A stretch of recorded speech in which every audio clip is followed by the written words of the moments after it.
What's the fastest you've ever regretted saying yes? My coworker Lily offered me $200 to bartend at her backyard wedding reception, with one weird rule: don't serve any alcohol to her brother Walker no matter what. All she said was, Walker was an alcoholic who got violent when he drank. She never mentioned that he'd once bitten a bartender in the neck for refusing to serve him deep enough that he needed stitches to save his life. I found that part out later. I said yes, and the reception was beautiful until Walker showed up during the toasts, already slightly buzzed from somewhere else. He came straight to the bar with this friendly smile and asked for a whiskey neat. When I said I couldn't serve him, his smile flickered but stayed in place. Come on, man, it's my sister's wedding, he said. And when I apologized and said no, he laughed like we were sharing a joke, but I could see his jaw muscle twitching. 20 minutes later, he came back, this time with a maid of honor and 2 groomsmen, trying to use the wedding party as leverage. This guy won't serve me at my own sister's wedding, he announced loudly, making everyone uncomfortable. When I still refused, the maid of honor offered to get the drink for him, but I had to say I couldn't serve anyone who was giving drinks to Walker. She looked confused, and Walker's face went red. Are you seriously babysitting me at my sister's wedding? He asked, loud enough that half the reception turned to look. By the time they cut the cake, Walker had tried 5 different approaches, each one angrier than the last. He offered to pay me $50 for 1 beer, then $100. He tried reaching behind the bar himself until I had to physically block him, all while the photographer was trying to take candid shots nearby. He told family members I was discriminating against him, that I was on a power trip, that I was ruining his sister's special day. Each rejection made him louder and more aggressive, and I started genuinely worrying about what would happen when the reception ended, and I had to walk to my car. During the father-daughter dance, Walker grabbed a champagne flute from someone else's hand, and I had to step out from behind the bar to take it from him. We ended up in this humiliating tug-of-war over a glass, while the DJ had to lower the music. You're ruining her wedding, he screamed, spit flying from his mouth. You're just some nobody my sister hired to humiliate me on her special day. When I finally got the champagne away from him, he shoved me hard enough that I knocked over a flower arrangement. Lily rushed over in her wedding dress, begging Walker to just leave, saying she'd call him tomorrow and they'd talk. The groom tried to calm him down, but Walker shoved him too, making everyone gasp. Walker looked around at all the wedding guests staring at him, at me standing there still holding his champagne, and his face went dark with rage. This isn't over, he said, pointing at me. You embarrassed me at my own sister's wedding. You made me look like a drunk in front of my whole family. He stormed out, knocking over chairs on his way. The reception got back to normal pretty quickly with the DJ turning the music back up,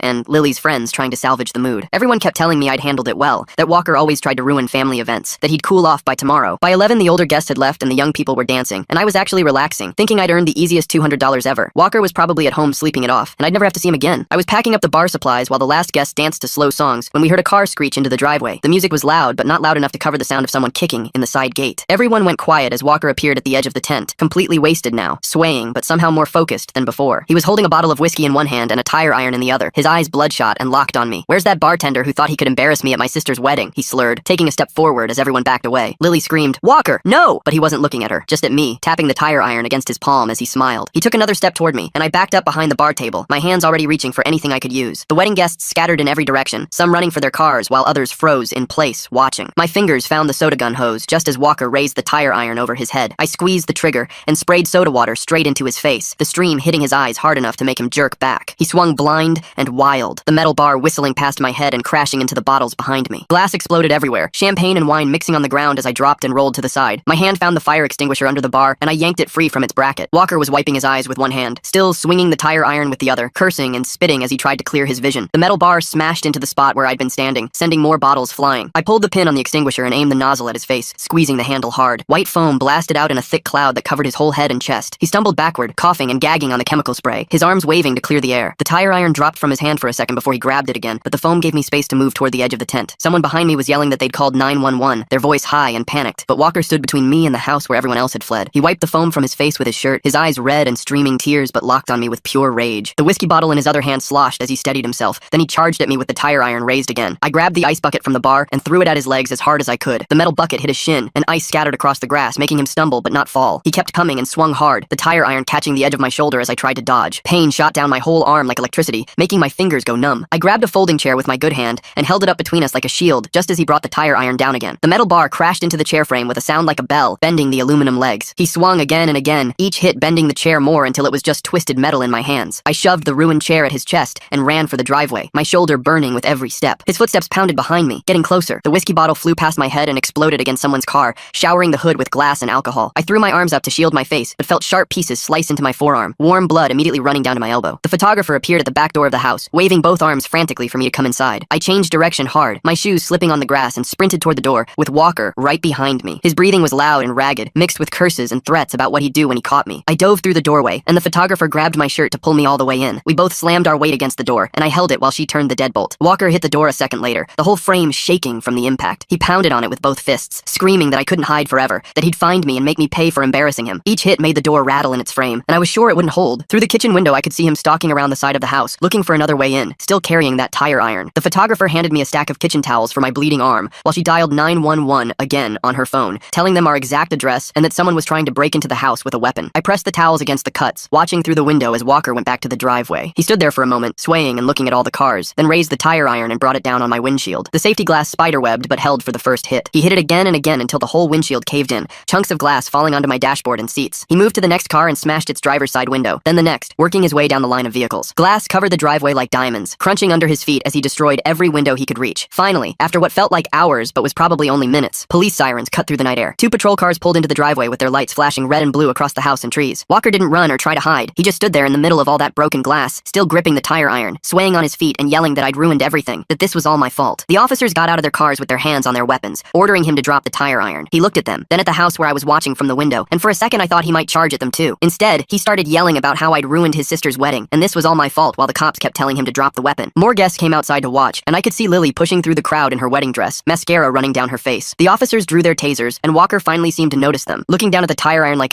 he'd forgotten he was holding it. Walker went from just one drink at my sister's wedding to starring in his own personal action movie where he's both the villain and the guy who gets foam blasted in the face. Quite the character arc for one reception. He dropped it on the glass-covered driveway and started walking toward the cops with his hands out, still ranting about the wedding. They kept ordering him to get on the ground, but he just kept walking and talking until one officer fired his taser. The probes hit Walker in the chest and he went down hard, his whole body going rigid before he started convulsing on the pavement. They rushed over and cuffed him while he was still twitching, then rolled him onto his side. The paramedics showed up maybe 10 minutes later and went straight to Walker first, checking his vitals while he groaned and tried to sit up. Once they had him stable and loaded into the ambulance with a police escort, 2 of them came inside to look at my injuries. My shoulder was turning purple where the tire iron had connected, and there was a deep gash on my forearm that was still bleeding through the towel someone had wrapped around it. They cleaned the wound and said I'd need stitches, but suggested urgent care instead of the ER since it would be cheaper and faster. I spent the next hour sitting in the back of a patrol car, giving my statement to an officer who typed everything into his laptop. He took photos of my injuries, the broken glass, the damaged tent poles, and my car with its smashed windshield. He said Walker was looking at multiple felony charges, including assault with a deadly weapon, and that a detective would follow up with me. The urgent care center was mostly empty at 1 in the morning, so they got me right in. The doctor gave me 7 stitches in my forearm and ordered x-rays of my shoulder to make sure nothing was broken. Everything came back clear, but she prescribed pain medication and told me I was lucky the injuries weren't worse. I took photos of everything with my phone for evidence and made sure to keep all the paperwork. It was after 3 when I finally got home and found my phone full of texts from Lily. She was apologizing over and over,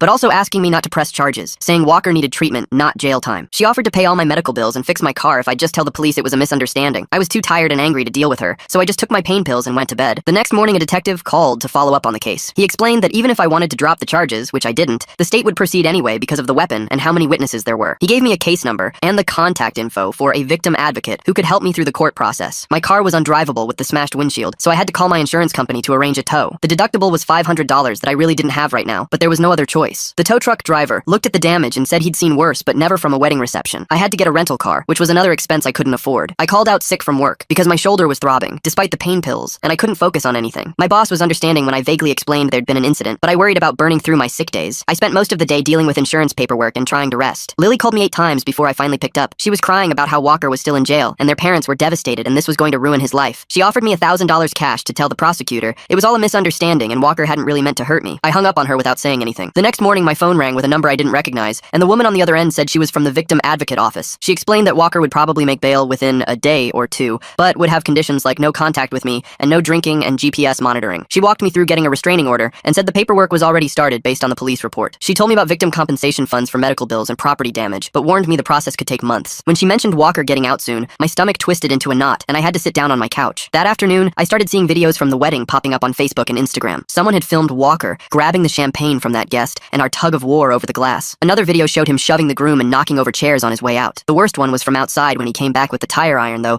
It cut off right before the attack. People I didn't even know were commenting on the video saying I should have just given him a drink, that I escalated things by spraying him with the soda gun, that I ruined a wedding over nothing. One person wrote that bartenders who act like cops deserve what they get. I spent hours reporting videos and blocking accounts, but they kept spreading. Walker's mom started a Facebook group called Justice for Walker, where his family posted about how I was some power-hungry bartender who attacked their son at his sister's wedding. They claimed I sprayed him unprovoked and that he only came back to talk to me peacefully. Someone posted that I was probably planning to sue them for money, and this was all a setup. Walker's cousin wrote a long post about how Walker had been sober for 6 months until I triggered him by embarrassing him in front of his whole family. The comments got worse and worse with people calling me names and saying I deserved the beating. Someone found my workplace online and posted it in the comments. I deactivated all my social media accounts after that. 3 days after the attack, I had to go to the police station to give my formal recorded statement. The detective had me go through everything from the beginning while a camera recorded it. He showed me security footage from a neighbor's Ring doorbell that caught Walker smashing car windows in the street after leaving the wedding. You could see him swinging the tire iron at 3 different cars, and the timestamp showed it was right before he came back to attack me. The detective said it was perfect evidence for the property damage charge charges and would help show his state of mind. He asked if I wanted to press charges for the bribe attempt from Lily, but I said no because I just wanted this to be over. That afternoon, I got a call from the prosecutor saying Walker had made bail. His parents put up their house as collateral, and he had to wear an ankle monitor and couldn't drink or contact me in any way. I drove straight to the hardware store and bought new deadbolts for my doors and a security camera system I couldn't really afford. I spent the rest of the day installing everything and checking the locks over and over. That night, every little sound made me jump. A car door slammed outside and I grabbed my phone ready to call 911. The ice maker in my freezer dropped cubes and I nearly had a heart attack. Around midnight, a cat knocked over a trash can in the alley, and I was sure it was Walker. I called 911 and told them someone was outside my apartment. 2 cops showed up and searched around but found nothing except the knocked over trash and some paw prints. They were nice about it, but I felt stupid wasting their time. I didn't sleep at all that night. The next day, Lily texted me saying Walker wanted to apologize and make things right and asked if I would meet with them and a mediator to work things out. She said Walker was getting help and just wanted to move forward. I screenshot the messages and forwarded them to the prosecutor, who called me within an hour. She said this was a clear violation of the no contact order since Lily was acting as a third party for Walker. She said she would contact Walker's bail supervisor and he would get an official warning. If he tried anything else through anyone, he would go back to jail. I went back to work the next week but couldn't focus on anything. Every time someone walked up behind my desk, I jumped. When a coworker tapped my shoulder to ask a question, I actually yelped. She asked if I was okay, and I made up some story about a minor car accident that had me jumpy. My boss noticed I was off and suggested I take some time, but I couldn't afford to miss work. Lying about why I was acting weird was exhausting, but explaining the truth seemed worse. I kept checking the parking lot for Walker's car, even though I knew he had the ankle monitor. The prosecutor's office called and scheduled a meeting to discuss the case. The prosecutor explained that if we went to trial, Walker was looking at 2 to 5 years for assault with a deadly weapon plus the property damage. But she said he would probably get offered a plea deal for 18 months if he agreed to anger management and stayed sober. She asked how I felt about a plea deal versus trial. 18 months seemed like nothing for what he did, but 5 years seemed like too much even for him. Either way, I would have to testify if it went to trial, and that made me sick to think about. My car insurance company called that same day to tell me they were totaling my car. The damage was too extensive and my car was too old to be worth fixing. The payout would barely cover what I still owed on the loan, leaving me with no car and no money for a down payment on another one. I had to start taking the bus to work, which added an hour each way to my commute. The bus stop was a 15-minute walk from my apartment, and I spent every second of it looking over my shoulder. 2 weeks after the attack, my shoulder still wouldn't rotate all the way, and the physical therapist had me doing these rubber band exercises 3 times a day. I'd wrap the band around a doorknob and pull it across my body 20 times, then switch angles and do 20 more, then 20 more after that. The therapist said the muscle damage might leave me with permanent limited range of motion, and I should prepare for that possibility. Lily's playing the butt family card while Walker's mom creates a Facebook group that makes him sound like Mother Teresa with a drinking problem. Classic move when your son commits assault with automotive tools. I filled out the workers' comp paperwork, but they denied it the same day since technically I wasn't at my regular job when it happened. The denial letter came with a number to appeal, but when I called, they said bartending a private event didn't count, even though I was getting paid. My regular insurance covered some of it, but the deductible alone was $500 I didn't have. While I was sorting through insurance paperwork, a certified letter arrived from Walker's lawyer proposing what they called a civil settlement. $5,000 if I'd write a letter to the judge asking for leniency in Walker's criminal case. My hands actually shook reading it, and I had to sit down at my kitchen table. The letter made it sound like I was being unreasonable, like Walker was the real victim here who just made one mistake at his sister's wedding. I called the victim advocate right away, and she said this was totally normal, that defense lawyers always try this, and it was completely my choice whether to even respond. I threw the letter in a drawer and tried to forget about it, but kept thinking about that $5,000 and how it would cover my medical bills, plus the down payment on a used car. 3 days later, my phone rang, and it was the DJ from the wedding saying he'd heard about what happened after everyone left and wanted to help however he could. He still had all his equipment recordings from that night, including his wireless mic that picked up Walker's threats crystal clear. He'd already made copies on USB drives and wanted to know where to send them. I got his contact info and forwarded everything to the prosecutor, who called me back within an hour, saying this was exactly the kind of evidence they needed. The preliminary hearing got scheduled for a month out, and I had to take another day off work to go to the courthouse downtown. Walker sat at the defense table in a navy suit, looking totally sober and somehow smaller than I remembered from the wedding. His whole family packed the benches behind him, and they all turned to stare when I walked in. His mom was in the front row, dabbing her eyes with a tissue, and his dad sat with his arms crossed, glaring at me like I was the one who'd attacked his son. I had to sit in the witness chair and tell the whole story again, while Walker watched me from 20 feet away. The prosecutor walked me through everything step by step, from Lily asking me not to serve him to the tire iron attack in the driveway. When it was the defense lawyer's turn, he stood up and immediately started implying I'd made things worse by refusing to serve Walker at a family celebration. He asked if I'd ever worked as a bartender before, if I had any training in dealing with difficult customers, if I'd considered that maybe just giving Walker one drink would have prevented everything. The prosecutor kept objecting, but some questions got through anyway. The lawyer asked if I'd physically blocked Walker from the bar, if I'd grabbed the champagne glass from his hand, if I'd embarrassed him in front of his family. Each question made it sound like I was the aggressor, and Walker was just defending himself. By the time I left the witness stand, I felt dirty and small, like maybe I really had caused all this by not just giving him a beer. But the judge looked at all the evidence, including the DJ's recordings and the photos of my car, and found sufficient evidence for trial on all charges. Walker's family gasped when she read the decision, and his mother started crying harder. His dad stood up so fast his lawyer had to grab his arm to keep him from walking out. Lily was there, in the back row, and when everyone filed out, she wouldn't even look at me, just stared at her phone while Walker's family surrounded her in the hallway. The medical bills started showing up a week later in a steady stream that wouldn't stop. First the emergency room visit for $800 after insurance, then the follow-up appointment for $200. Then each physical therapy session at $75 a pop, 3 times a week for 6 weeks. The MRI to check for nerve damage was $1,200, and even Even though insurance covered most of it, I still owed $300. I set up payment plans for everything. $25 a month here, $50 there, until I had so many automatic payments I had to write them all down to keep track. My credit card was already maxed from the car rental I'd needed before buying a beater off Craigslist, and now these medical payments stretched my budget so thin I was eating ramen 5 nights a week. The prosecutor called on a Tuesday afternoon with what she called good news and bad news. Walker's lawyer wanted to make a deal where he'd plead guilty to assault and property damage, serve 2 years with possibility of parole in 8 months, and pay restitution for my car and medical bills. The bad news was, if we went to trial and lost, Walker might walk free entirely, and even if we won, he might get the same sentence anyway after appeals. She needed my input, but made it clear that trials were risky and juries could be unpredictable, especially with Walker's family there looking respectable. I had 48 hours to decide, and she'd support whatever choice I made. That night, I couldn't sleep at all, just laid there staring at the ceiling and doing math in my head. 8 months seemed like nothing for what he did to me in my car. 8 months and he'd be out while I'd still be paying medical bills and dealing with a shoulder that might never work right again. But then I thought about sitting through a whole trial, watching his family cry, having his lawyer make me look like the bad guy again and again. The victim advocate called the next morning to check on me and reminded me there was no wrong choice, that whatever I decided was valid, but that didn't make it any easier. My shoulder ached as I tossed and turned the second night, taking ibuprofen every 4 hours and still not able to get comfortable. I kept thinking about Walker, getting out in 8 months, probably less with good behavior, while I'd still be taking the bus to work. But I also thought about him having a felony on his record forever, about him having to pay me back, about not having to see his family in court again. On the last morning of my 48 hours, I called the prosecutor and said I'd agree to the plea deal, but only with conditions. Full restitution for all medical bills and property damage, not just some of it. Mandatory anger management and substance abuse treatment for the entire probation period, not just the jail time. And a restraining order that covered not just me, but my workplace too. The prosecutor said those were all reasonable additions, and she'd present them to Walker's lawyer immediately. 4 hours later, she called back to say they'd accepted everything. 2 weeks later, I sat in the courtroom watching Walker shuffle in, wearing an orange jumpsuit and shackles that made a soft clinking sound with each step. His lawyer guided him to the defense table, while his parents and some aunts I recognized from the wedding filled the rows behind him. My side of the courtroom stayed empty, except for the victim advocate who'd been assigned to my case. Walker kept his eyes down as the judge read through the charges and asked how he wanted to plead. Guilty, he said in this flat voice that barely carried to where I sat. The judge went through each count, making Walker admit to the specific facts of what he'd done that night. Yes, he'd brought the tire iron to the wedding. Yes, he'd struck me multiple times. Yes, he'd destroyed my car. His voice never changed, just this monotone recitation while his mother sobbed quietly behind him. The judge accepted the plea and sentenced him to 2 years in state prison with eligibility for parole after 8 months with a good behavior. Walker's shoulders sagged slightly, but he didn't turn around to look at his family. The judge then ordered $3,500 in restitution to be paid in monthly installments, starting immediately upon his release. As the bailiff led Walker away, his parents stood up and started moving toward the aisle where I was heading out. His mother's face was red and puffy from crying, but when she saw me, her expression hardened. "You ruined our son's life," she said, loud enough that everyone still in the courtroom turned to look. The victim advocate stepped between us immediately, putting her hand up to create distance. "Ma'am, you need to step back," she said firmly, while Walker's father pulled his wife's arm. "He made a mistake, and you sent him to prison," his mother continued, trying to look around the advocate at me. "He needed help, not jail." The advocate guided me out a different door while security approached Walker's parents. 3 days later, my phone buzzed with a text from Lily. She said she understood why I'd testified and pressed charges, but couldn't forgive me for sending her brother to prison. Her family was destroyed, her parents weren't speaking to each other, and she'd never be able to look at her wedding photos without remembering what happened. She mentioned the $200 for bartending was in the mail and asked me not to contact her again. The check arrived 4 days later, but I never cashed it. I stuck it in a drawer where it sat, getting more crumpled every time I looked for something else. The first restitution payment was supposed to come 30 days after Walker's release, but nothing showed up. I had to file paperwork with the court's victim services office, which took another 3 weeks to process. When the payment finally came, it was $50 short. This started a pattern where every payment arrived late or incomplete, requiring constant follow-up calls and forms. The woman at victim services knew my voice after the third call and would sigh when I said my case number. "The system's overwhelmed," she'd tell me every time. "We're doing our best to enforce compliance. The justice system serving up justice with all the speed of DMV on a Monday. Walker gets 8 months while our narrator gets payment plans that'll outlast his sentence." 3 months after the attack, I still went to physical therapy twice a week. My shoulder had healed enough that I could use it, but certain movements sent sharp pains down my arm. Reaching for things on high shelves, throwing anything, even sleeping on that side wrong would leave me hurting for days. The therapist kept adjusting my exercises, but finally admitted this was probably as good as it would get. "Some injuries leave permanent changes," she said while watching me struggle with a resistance band. "You'll learn to work around it." Cold weather made it worse, the joint aching like an old man's whenever the temperature dropped. 5 months into Walker's sentence, I got a call from someone identifying herself as his prison counselor. She explained they had a restorative justice program where offenders could apologize to their victims as part of their rehabilitation. Walker wanted to participate and write me a letter expressing his remorse. I cut her off before she could finish the pitch. "I don't want his apology," I said. "I just want him to leave me alone." She sounded disappointed, mentioning how the program helped with healing and closure, but I hung up. 2 days later, she called again, and I blocked the number. 6 months later, I got an automated call from victim services saying Walker was released early due to good behavior and prison overcrowding. 8 months had turned into 6. The victim advocate called an hour later to assure me the restraining order was still in effect, and Walker knew he couldn't come within 500 feet of me or my workplace. I went to the hardware store that afternoon and bought new locks for my doors, a motion sensor light for my driveway, and one of those doorbell cameras everyone has now. The fear that had been fading came rushing back, making me check my mirrors constantly while driving. 2 weeks after his release, I was buying groceries when I saw Lily by the produce section. We locked eyes for maybe 2 seconds before she grabbed her cart and turned down another aisle. Her wedding ring caught the fluorescent lights as she walked away, a small diamond that sparkled when she moved her hand. I stood there holding a bag of of apples, realizing I'd never found out if her marriage had survived everything that happened. Part of me wanted to follow her and ask, but I just finished my shopping and left. My car situation never really got better despite the restitution payments that trickled in. I bought a 15-year-old sedan for $800 that needed new tires and made a grinding noise when I turned left. Every time it broke down, which happened at least once a month, I'd sit on the side of the road waiting for a tow truck and remember my decent car that Walker had destroyed with that tire iron. The anger felt different now, less sharp, but constant, like a bruise that never quite healed. 3 months after his release, I got another automated call. Walker had violated his parole by failing an alcohol test and was going back to prison for another 4 months. The victim notification system told me this in the same robotic voice that reminded me about court dates. Nobody from the prosecutor's office called. Nobody from victim services followed up. The relief hit me immediately, but I knew it was temporary. 4 months would pass quickly, and then he'd be out again and the cycle would continue. A year later, I was bartending a retirement party at the country club when a guy in a navy suit walked up and ordered a whiskey neat. My hand stopped halfway to the bottle and just hung there in the air while my brain tried to process the request. The guy waited patiently while I forced my fingers to close around the bottleneck and pour the drink with hands that only shook a little bit. He tipped me $20 and walked away, never knowing he'd just watched me fight a small war with myself. 2 months after that, the final restitution payment showed up in my mailbox, a check for $612 when the court had ordered $900. The letter from the state said pursuing the remaining amount